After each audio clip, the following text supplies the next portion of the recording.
All right, so one of the things that I think is very important from an equity valuation perspective is to understand this concept of market efficiency. And you've had this in other classes, and basically what we would say in other classes is that asset prices should reflect available information. And sometimes we get, as a profession, as a finance profession, we get a bit carried away with this concept, I think. And we say, well, stocks should reflect all available information, and since stocks reflect all available information, there's no sense doing security analysis. There's no sense trying to price stocks. So what we need to recognize is that this concept of market efficiency grew out of a profession that was primarily, econ professors. So if we think about the economics field, finance has been around since about maybe the 1950s, right? And so think about economists. They've been studying different kinds of markets. And if we think about a continuum where we've got assets or markets that are completely inefficient, a completely inefficient market would be a market where prices had no absolute relation to the underlying value, to a completely efficient market where always, at all times, the market reflected the available information. And so we need to think, so let's think about different markets we might look at. So one market we might look at is the market for labor. And one of the things that we know about the market for labor is that employees are supposed to be paid based on their marginal product. So I'm paid up to the point where my marginal revenue equals my marginal cost.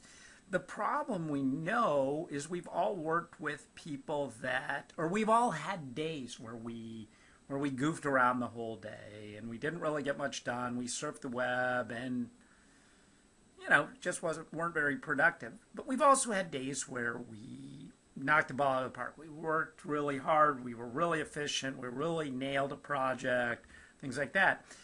And we find that we got paid the same on both days. So we could say, at least in the short term, that market is,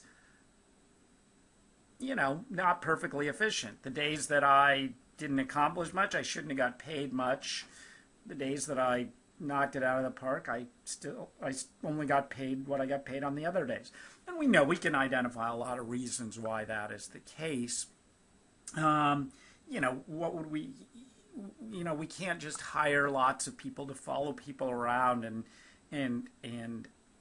identify, did you work hard today? What happened? Because then we'd have to have people watching those, and then it reminds me of a Dr. Seuss story where we've got guys watching bees because the bees are more productive, and then we've got guys watching those to make them more productive, and all people in the town end up doing or watching people watching bees, completely crazy. So we know there are good reasons for it. But we also know that in the long run, the market also has some inefficiencies. We've all worked with somebody that we think is maybe not the sharpest tack in the pack that gets paid more than us, or vice versa. So we know there are inefficiencies. We know that it's costly to hire people. It's costly to fire people. So that market for assets, market for labor, is less than perfectly efficient. We can think about the market for real estate in a similar way. I have, especially for residential real estate, we have lots and lots of properties that are very unique. The costs to buy and sell a home are expensive, right? Because I not only have to move out, but I have to pay a realtor. The matching costs are high. So the market for real estate is probably not perfectly efficient. I could sell my house today, but I probably couldn't get a very high price for it, right? Longer time goes by. We can, might take months to find the right buyer and seller. Maybe in the end we end up with an efficient market, but certainly the price of my house today what I could sell it for today is probably not a very efficient. It probably doesn't reflect all the information about my house. And even in the end, there's a lot of information we don't know. I mean, is the basement going to leak? Well, the buyers know, or the sellers know, the buyers don't. We have all kinds of mechanisms in place to reduce those inefficiencies. But let's talk about the market for stocks. The market for stocks, we have a lot of replacements, a lot of substitutes. If I want to buy shares in Walmart today, one, that's a very liquid market for Walmart. I can, it's traded on an exchange. I can buy Walmart today. I can get that trade done, probably in the next 5 minutes if I want to. I don't care which share of Walmart I own, because every share gives me the same opportunities, the opportunity to get dividends, the opportunity to vote on management, the opportunity to receive capital gains. So I don't care if I own share 1 or share 3,257,000. So I have lots of substitutes. I have lots of liquidity. There's lots and lots of information about Walmart. And so the other part of it is there are also lots of substitutes for Walmart. If I don't think I'm getting a fair price for Walmart, I could buy Kroger or I could buy Amazon. So a lot of these really are very similar if we start to think about it in terms of, well, what do I get out of it?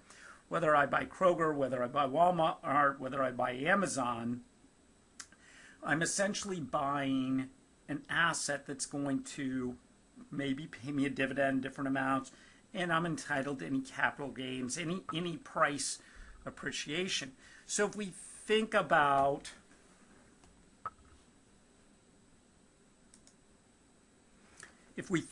this market for stocks, we start to realize that it's probably a lot more efficient than, say, the market for labor or the market for real estate.